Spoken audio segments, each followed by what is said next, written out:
Welcome to the English News Edition. Top stories. In Burundi, administrative reform has taken a new step with Decree 100/089 sent by President Evariste Ndayishimiye, which establishes the reorganization of the provincial administration. This decree clearly defines the structure and the responsibilities of the governors of the 5 newly created provinces. And the Central Census Bureau BCR presented on this Wednesday the preliminary results of the 2024 General Census of the Population, Housing, Agriculture and Livestock. Welcome, dear viewers, to details. I'm Jackson Lakoze. In Burundi, administrative reform has taken a new step with Decree 100/089 signed by President Evariste Ndayishimiye, which establishes the reorganization of the provincial administration. This decree clearly defines the structure and the responsibility of the governors of the 5 newly created provinces. It is a measure aimed at strengthening local governance and clarifying administrative laws. Evariste Nyonkuru details. On 16 March 2023, the President of the Republic of Burundi, Evariste Ndayishimiye, promulgated Law Number 1/05, establishing a new administrative structure for the country. Under this law, Burundi is now reorganized into 5 provinces, 42 communes, 451 zones, and 3,044 hills or urban quarters. This represents significant change from the previous structure, which included 18 provinces, 119 communes, and 339 zones or quarters. This reform was notably implemented during the legislative and communal elections held on 5 June 2025, where candidates run for office within constituencies defined by the new boundaries set by this law. In the same vein, on 3 July 2025, the President signed the Decree number 100/087, appointing the 5 new provincial governors. However, many citizens expressed concerns and questions regarding how governance would function under this new structure. Some of these concerns were addressed in Decree number 100/089, signed by the President on 11 July 2025, which details the organization of provincial administration. According to this decree, each province will be headed by a governor who is responsible for organizing and coordinating the implementation of state actions at the provincial level. These actions span the political, economic, social and cultural sectors, and the governor must report to the relevant ministries. The decree also empowers the governor to take unnecessary decisions to ensure peace and security in the province. To fulfill these responsibilities, the governor will be assisted by a chief of staff, appointed by the President directly upon the proposal of the Minister of Interior, and as well as 3 advisors, 1 in charge of political and legal affairs, and 1 in charge of economy and development, as well as 1 in charge of social and cultural affairs. The decree further states that these advisors will ensure that the various services at the provincial and communal levels operate efficiently and in line with expectations. The governor's cabinet will also include 4 departments: a department for communication and new technologies, a department for civil status and oversight, a department for finance and provincial assets, and a department for administration. Decree number 100/089 also states that governor's office shall include a secretary whose responsibilities notably include welcoming visitors and users of the governor's office, receiving correspondence and documents addressed to the governor, ensuring the transmission of outgoing correspondence and documents to the relevant recipients, ensuring proper preservation and achieving the correspondence and documents, and the carrying out other related duties. The operation for the provincial administration is funded by the state's general budget, and it is prepared and executed under the supervision of provincial governor, who serves as the delegated authorizing officer. In summary, Decree number 100/089, by clarifying the organization of the provincial administration, comes at a timely moment, as it enables provincial authorities to better serve the population and allows citizens to clearly understand which institutions to approach at the provincial level. It is therefore a significant step toward strengthening good governance in Burundi. As you are informed in headlines, on this Wednesday, the Central Census Bureau BCR presented the preliminary results of the 2024 general census of the population, housing, agriculture and livestock. The Minister of Finance, Nestor Naonuye, stated that these results will be used in the planning and the implementation of development programs across several sectors in the country. Evariste Nyonguru over again.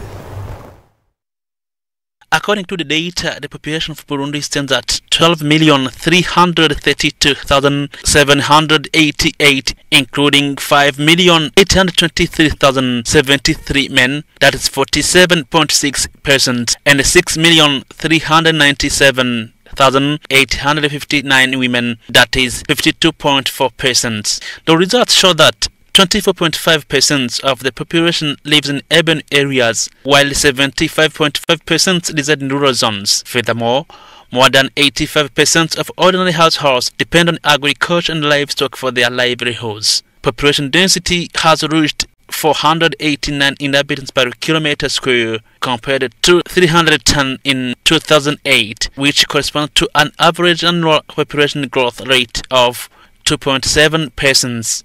or about 332,945 people per year. The Minister of Finance, Budget and Economic Planning welcomed the strategic importance of this data, stating that it will serve to guide public policies, community development plans and sectoral strategies in line with the vision of Burundi as an emerging country by 2040 and a developed nation by 2060. The resident representative of the United Nations Population Fund, UNFPA, praised the government of Burundi for the exemplary nature of the census, highlighting 5 key achievements. The government funded 60% of the census, a remarkable contribution considering the country's economic context. This was Burundi's first fully digital census, he added. Also, he said that the quality of data was exceptional, with nearly 100% coverage and over 98% data consistency. Moreover, early implementation of achieving, which is a requirement of the 2020-2030 census round, pressing Burundi ahead of schedule. A dedicated digital platform was developed, enhancing accessibility and transparency. These preliminary findings will serve as a fundamental reference for Burundi in planning, monitoring and evaluating Burundi's sustainable development policies and programs. You should know that the general census of population, housing, agriculture and livestock took place from 2nd to 27th September 2024. Let's now visit Kayanza. All mining operators in Kabarore are urged to sell the extracted minerals to Burundi Mining Operations Trading Post Komebu in French acronym, which holds the exploitation license for that area.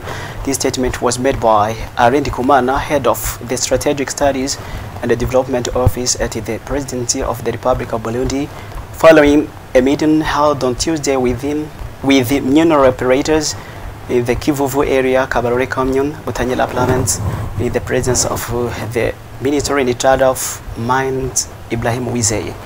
Joseph Mwenda Jambo carries more. Ubutare n'ubwande. Usubira kuva kwenye tariguiwe kitakibi kibazo. This occurred during a meeting held Tuesday by the head of the Strategic Studies and Development Office at the Presidency of the Republic of Burundi, Arendi Kumana, in the presence of the Minister in charge of Mines, Ibrahim Uwizeye, with the mineral operators in the Kabarore mining area. The head of the office clarified that in the area where Komebu has already compensated the plot owners, it holds the exclusive right to exploit and sell the minerals. However, operators operating in areas not yet compensated are also required to sell their production to Komebu. Arendi Kumana emphasized that no other company is authorized to conduct mining activities in Kabarore. According to him, neither BME nor CDP companies have authorization to operate in this area. He indicated that this decision has temporary pending Komebu obtaining a license in accordance with the new mining code in order to fully compensate all operators in the areas not yet compensated. He added that Komebu will act as an intermediary between the mining operators and the government of Burundi. The head of the office insisted that all operators must operate in transparency. This new direction was well welcomed by the Kabarore mining operators. Come back now here in Bujumbura, where the two-day teaching session organized by the African Ministry of Compassion MAC in collaboration with the Global Pastors Conference concluded this Wednesday. The legal representative of MAC, Evangelist Eme Pascal Ndwimana, stated that these teachings will bring added value to the families of religious leaders, particularly in promoting good leadership. Risi Kamukama offers more. On the second and last day of MAC, African Ministry of Compassion Seminary, in partnership with Global Pastors Conference Association, two religious leaders, couples from different churches that make MAC, the African Ministry of Compassion, under the theme Good Leadership Based on Diversity in the Country's Development. The American evangelist, in his teachings, has taught about love between married people. He said that when there is love, mercy, and good communication, even the country prosper. He then asked the participants to pray for families and leaders.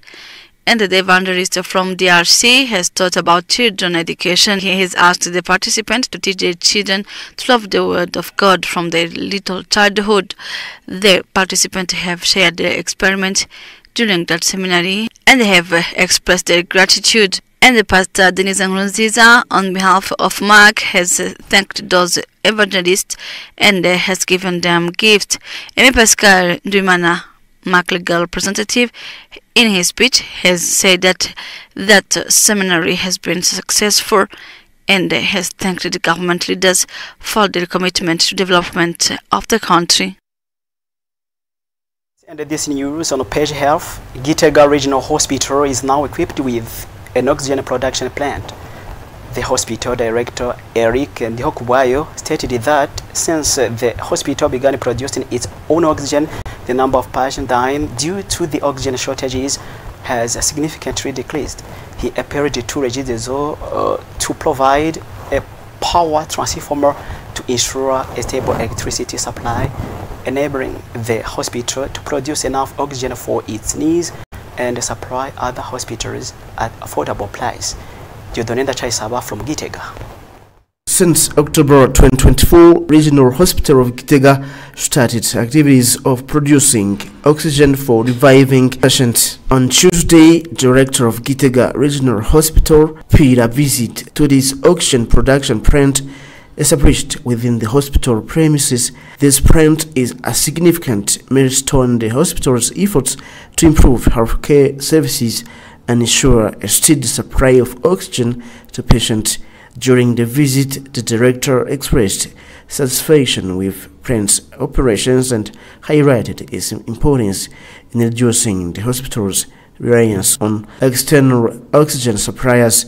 The plant's capacity to produce oxygen on site will enable the hospital to provide timely and effective treatment to patients, particularly those in critical care. Statements made by Eric Ndihokubayo, director of this hospital. The director also emphasized the need for regular maintenance and monitoring for the plant to ensure its optimal functioning. He further encouraged the hospital staff to take full advantage of this facility to enhance patient care and outcomes. Establishment of the oxygen production plant is a statement to healthcare services and saving lives. The director's visit underscores the importance of this initiative and dedication to ensuring the hospital's continued provision of high-quality care. According to him, their wish is to be assisted by Regideso in supplying them devices which allow them to have full electricity for good functioning of this equipment. And of our English news edition, take care.